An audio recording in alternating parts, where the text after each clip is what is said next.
this is Indubitably, and today I will be reviewing Man of Steel. I saw it last night in AVX 3D. It's what we have here in Toronto, Ontario, so it's not IMAX. It's for advanced seating, so I did that so I wouldn't have to wait in lineups, but I don't remember anything that was in 3D, so that was a total waste. Please do not see this in 3D. For recommendation-wise, I would say it's worth seeing in the theater once, you know, if you got nothing else to do. A very visual movie, so good to see in the theater. But where I would rank it in terms of adjectives, I would use the word okay. Yeah, so that's the non-spoiler part. From here on in, I'm going to be talking about details. Although I don't really know how to spoil a movie like this. Unless my name was Zack Snyder, then I spoiled it pretty good. The biggest problem with this movie is the end, the last 45 minutes or so. That's the part where you really get worn out. And, you know, unless maybe I was, I don't know, a prepubescent 12-year-old male, maybe I could really get into that. But 45 minutes or so of non-stop action may sound good on paper, but you get tired. You get worn out. There's no character moments there, no humor even.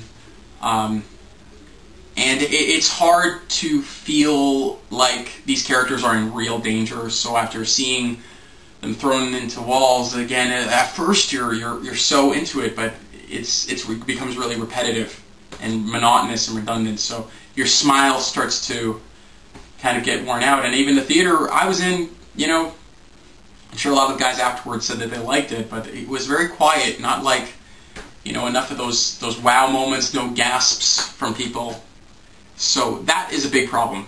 I think the movie doesn't earn its moments. Its smaller moments, its medium moments, and its big moments. I would say 3 Man of Steel movies couldn't earn this finale at the end. Like, this was like Dark Knight Rises, but like, that's the part where the stakes are so high that it's insane. You can't do this in the Origin reboot movie. And I know why they're doing it. They're so desperate. They really want to make a lot of money. They want to make sure everybody gets to the theater. But no, it was way too much. Plot-wise, I feel like they should have either gone the fight with Zod or the Independence Day style gravity machine, because both of those would be an effective finale for a movie. Because too much time was spent on these things, and that's why it ended up being like this overdone thing. I mean, it was this huge fight in Smallville, then there's the machine, and then a huge fight in Metropolis, and it's just like, wow, come on. I mean, when he's fighting Zod at the end, all the cars are even smashed around them, all the buildings are destroyed. Even if they wanted to throw a car at each other, it would be a smashed up car. They don't even have a fresh car to throw at each other. When they want to punch each other into a building, it's not even a brand new building. It's already a building that's been destroyed 17 times over, and now he's being thrown into the rubble of that building. It was way too much. So, yeah, that's the part where I think you get worn out a little bit. Even a regular person does. Now, the movie overall, it has the 45-minute ending, and then it has like what felt like, I'm estimating, 20 to 30 minutes spent on Krypton at the beginning, with like the Avatar kind of parts of the movie. And even those are overly long, but I feel like if you're going to pick one, I'd rather have that and then a shorter but grand finale, like a 15-minute finale, not a 45-minute finale. Because it's an origin movie, so I understand they want you to see what Krypton was like.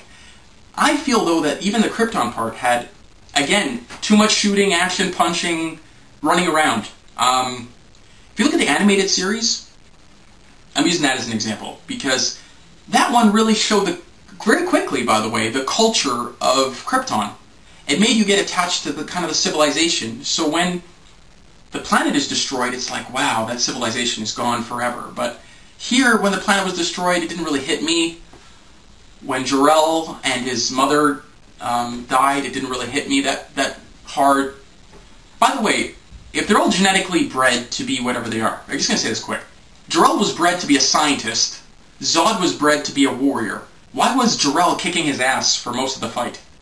Like, I wouldn't think someone who's bred to be a scientist would be able to do that, but whatever, that's a nitpick. From then on, the movie never takes a breath. And this is the biggest problem. It doesn't earn its moments. You know, we get this non-linear narrative, cutting from, Clark Kent as a fisherman, and Clark Kent as a little kid, and then Clark Kent as, a young adult, and it's weird. I guess they were really trying to shift things around from Superman 78. But the thing is, first of all, it goes right from the destruction of Krypton to, Superman saving these fishermen, to, this, which, was kind of an epic moment, but it was a little bit done in a depressing way. There's no humor. That's really the issue, because I think the first portion of the movie needs some. And we get a scene like that, then we get a scene where he saves these kids on a bus, but then it's before it can be like a mighty moment, it's Clark not understanding who he is, and he's getting a lecture from his father, and I understand that. But let's have a little bit of humor here and there. Like, let's have Jonathan and his son have a laughing moment at some point, so we feel like these are people. We get one depressing moment after another depressing moment, then where he's a waiter, and then this guy throws beer in his face and pours it on his head and is acting like a total asshole to this waitress, and it's like, okay, I get what you're trying to do, but these are the parts where we need a little bit of optimism, because later on we're going to have, World War III in Metropolis. So that's the parts where we needed a little bit more humanity, and it was just moment after moment after moment. This movie is very highlight reel filmmaking. It's almost like a trailer, but like a 2 hours and 50 minutes of moments that individually are cool, but are not really earned. I imagine after this movie's out, this is a movie where even I will randomly type in YouTube, Theora fights soldiers, and I'll see her go Dragon Ball Z on everybody, and I love that part. That was so cool. Or, maybe some of the parts where Superman and Zod fight in Metropolis. And I'll just watch that, because the rest of the movie is whatever, right? That's really how I feel. It was just okay. To talk about Superman Returns is not even worth talking about. It's a non-entry. I feel like they didn't really do anything new, except dumb things like give Superman a son. So that movie is just essentially a bad version of Superman 78. So Returns is not worth talking about. This one, I guess the credit I give it is worth talking about, because it does do some interesting things. It does treat it like a first contact story, which I think is a great idea. But even that, it's not really done very well. The first time Superman presents himself to the soldiers, and he's floating in the air, the Colonel reacts very oddly, I think. He's like, well, you've got our attention. I mean, shouldn't he be jaw-dropped? Shouldn't all the soldiers be like, wow, there's a guy floating in front of me? I don't know, I feel like for the story they were trying to develop, that should have been the way that he would have reacted. Another thing that doesn't make sense, him working at the Daily Bugle and being Clark Kent. I honestly thought that this movie was abandoning that Clark Kent for the entire movie. I had no at all idea that they were going to do that at the end. Because, well, first and foremost, all that stuff happens in Smallville. I believe there was a police car in front of the Kent's house with Lois, and they saw, like, Superman there. He actually flat out tells the Colonel, I'm from Kansas. I'm from Kansas. Zod attacked Smallville, Kansas. It doesn't take a genius to start figuring out that he's Clark Kent. Lois Lane did it very easily without that information. So, he should at least use a different name if he's going to work at the Daily Bugle. And that's the thing, if that's really the direction they wanted him to end up working at the Daily Bugle, let's just say, then why didn't we go in that direction? Why didn't we see Clark Kent? It would be interesting to see him in journalism school. Superman Birthright has some great moments, I think, where he's in Africa. I haven't read it in a long time. But let's see him be a journalist. Why not? A little bit of that. Instead of seeing him be a fisherman or be a waiter. Just so that you can have these little undeserved, broken up moments. What happened to Jonathan Kent should have hit me really hard. It was done, it was directed beautifully, it was done well, looked great, but the lead up wasn't good. Because we should have seen Clark and Jonathan have a straight narrative, not this broken up stuff. father and son moments. And not just the typical, like, fatherly lectures, but actually just maybe some normal moments here and there that are spiced up maybe with a little bit of Superman's powers or something like that. But we should have had these moments so when we lose him, it really hits us. It didn't hit me. It just, like, very moderately. Another moment that's not earned is Lois and Clark's relationship by the end. I mean, by the end of the movie, you could almost say they're acquaintances, friends, at most. But when they kiss, it's not earned. They didn't earn that. They just did it because they feel like you're supposed to, but it's not earned. So that is the biggest problem with the way that this movie is handled.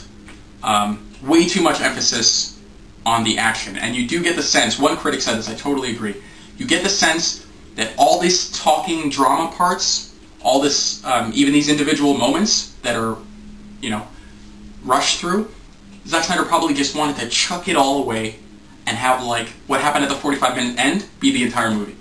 And anybody who's seen Sucker Punch knows that that probably was what he wanted to do deep down inside. Just have punching, fighting, explosions, breaking buildings for the entire movie. And that's it.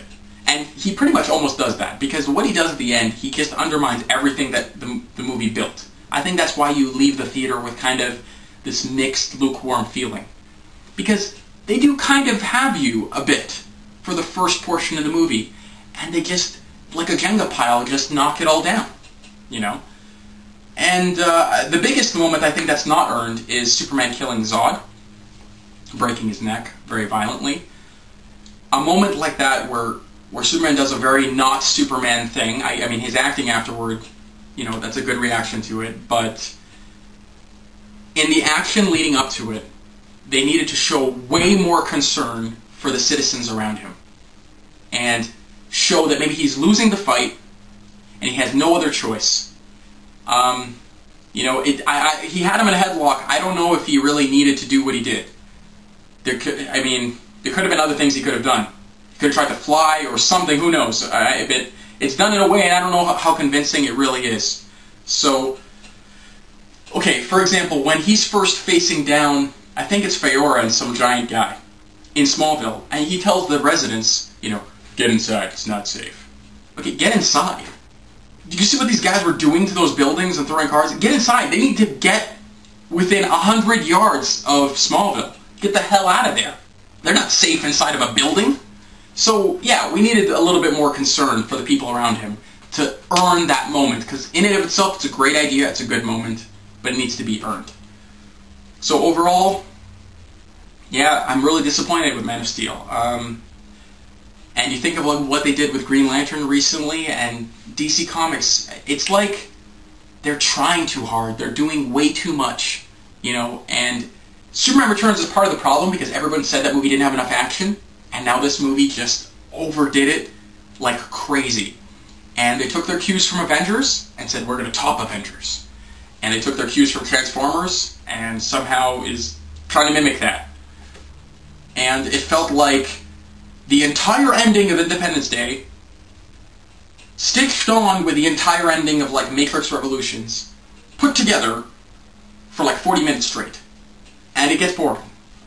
There's a part there where it's, where he's got to fight that, tentacle creature, and you really just kind of feel like, this is boring. I'm not into this anymore. So, overall, I'm disappointed with the direction and the writing. That's really what I'm disappointed with. That's where all these complaints come from. I'm not disappointed with the actors. I think the cast was excellent. They did the best they could with what they had. So, I like them all. So, this is what I think of Man of Steel. I feel like, why did I make this video? I mean, it affected me kind of emotionally a little bit. I was a little disturbed. I didn't sleep that well after watching it, because I think we all care about this character, and he's such a staple. They say the Superman S is the second most recognizable symbol after a cross. So I'm irked about this movie. It affected me. That's why I feel like very mixed. And it's not like I'm saying it's bad, but it's not great either. And the reasons why it's not great are just so hard to fathom. I don't understand how Snyder could have watched that cut of the film and not think that something's wrong with it.